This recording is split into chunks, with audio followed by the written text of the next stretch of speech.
নজর রাখবো পরবর্তী সংবাদে। প্রকাশিত হলো ত্রিপুরা জয়েন্ট এন্ট্রান্সের ফলাফল। আজকে ফলাফল প্রকাশ্যে এলো এবং পিসিএম গ্রুপে সম্ভাব্য প্রথম হয়েছেন আয়ুষ্কর নাথ হয়েছেন প্রথম, যেটা সম্ভাব্য এখনো পর্যন্ত। দ্বিতীয় শাগনিক পুরকায়স্থ, তৃতীয় পার্থসারথী রায়। পিসিবি গ্রুপে সম্ভাব্য প্রথম হয়েছে সায়ন মজুমদার, দ্বিতীয় তিলোত্তমা ঘোষ, তৃতীয় মুখথাং দেববর্মা। অর্থাৎ একদিকে পিসিবি গ্রুপ এবং পিসিএম গ্রুপ, এই যে দুটি গ্রুপ মিলিয়ে সম্ভাব্য যারা প্রথম, দ্বিতীয় এবং তৃতীয় স্থান দখল করেছেন তাদের নাম প্রকাশ করা হয়েছে। সংবাদ মাধ্যমের মুখোমুখি হয়ে প্রতিক্রিয়া ব্যক্ত করলেন ইতিমধ্যে বোর্ডের পক্ষ থেকে। উপস্থিত ছিলেন chairman doctor Raja Chakraborty, secretary academic Prithwijyoti Bhowmik, secretary প্রশাসনিক অরুণ দেববর্মা উপস্থিত ছিলেন। তবে বোর্ড চেয়ারম্যান ডক্টর রাজা চক্রবর্তীর কি বক্তব্য উঠে এসেছে আজকে জয়েন্ট এন্ট্রান্সের ফলাফল প্রকাশকে কেন্দ্র করে, শুনুন। নমস্কার। আজকে সাংবাদিক সম্মেলনে আসার জন্য আপনাদের অনেক ধন্যবাদ। Tripura board of joint entrance examination দ্বারা পরিচালিত ত্রিপুরা জয়েন্ট এন্ট্রান্স এক্সামিনেশন 2024-এর রেজাল্ট আজ প্রকাশিত হয়েছে।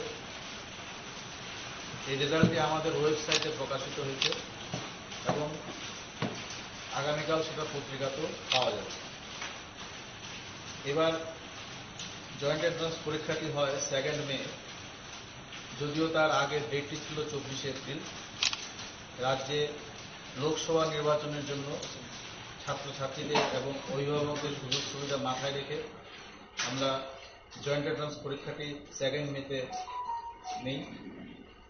এই পরীক্ষাতে এবার টোটাল নাম্বার অফ অ্যাপ্লিকেশন ছিল 5977। ক্যান্ডিডেটস ফিজিক্স, কেমিস্ট্রি, ম্যাথামেটিক্স গ্রুপে 2268, ফিজিক্স, কেমিস্ট্রি, বায়োলজি গ্রুপে 4868। এবারের পরীক্ষায় একটি উল্লেখযোগ্য ব্যাপার হলো যে ফিমেল ক্যান্ডিডেটস এর সংখ্যা ছিল মেল ক্যান্ডিডেটস এর থেকে বেশি। আমাদের এই পরীক্ষায় ফিজিক্স, কেমিস্ট্রি, ম্যাথামেটিক্স এই গ্রুপের প্রথম 3 জন হলো আয়ুষ্কর নাথ, শাগনিক পুরকায়স্থ এবং পার্থসারথী রায়।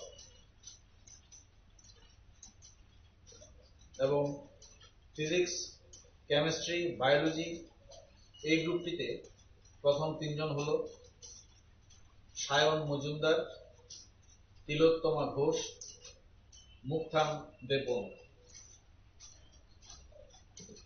সারা রাজ্যে 17টি সেন্টারে আমাদের এবারের জয়েন্ট এন্ট্রান্স পরীক্ষাটি হয়। এই পরীক্ষার শুরু থেকে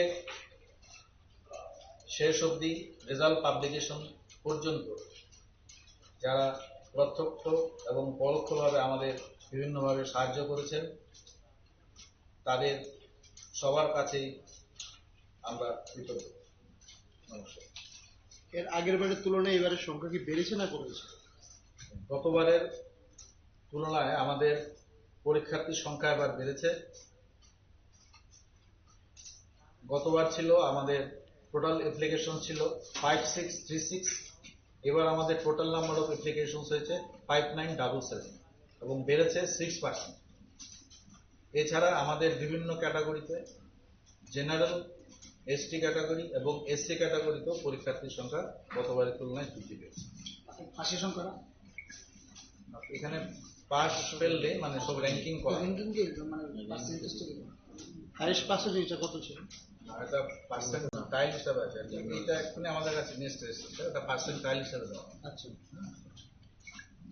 কাউন্সিলিং এর পরে কবে থেকে শুরু হবে? আমাদের কাউন্সিলিং এর প্রসেসটা শুরু হবে খুব তাড়াতাড়ি, কিন্তু কাউন্সিলিং প্রসেসটা নির্ভর করে আমরা যাদের কাছ থেকে বিভিন্ন ডিপার্টমেন্টের কাছ থেকে আমাদের কাছে সিট আসে এবং সেই সিটের proper roster distribution of seats হয়ে আমাদের কাছে আসার পর আমরা সেই সিটগুলোকে নিয়ে ছাত্রদের জন্য কাউন্সিলিং করি। তো আমাদের এখন অপেক্ষা করতে হবে অন্যান্য ডিপার্টমেন্ট থেকে সিট আসার জন্য। আপনারা শুনলেন জয়েন্ট এন্ট্রান্সের ফলাফল প্রকাশকে কেন্দ্র করে বক্তব্য রাজা চক্রবর্তীর। বোর্ডের চেয়ারম্যান তিনি ঘোষণা করেছেন পিসিএম এবং পিসিবি গ্রুপ, যে গ্রুপের প্রথম, দ্বিতীয় এবং তৃতীয়ের নাম। স্বাভাবিকভাবে যারা জয়েন্ট এন্ট্রান্স পরীক্ষায় বসেছিলেন তারা প্রত্যেকেই খুশি যাদের ফলাফল প্রকাশের পর। ছোট্ট বিরতির পর ফিরবো, সঙ্গে থাকুন।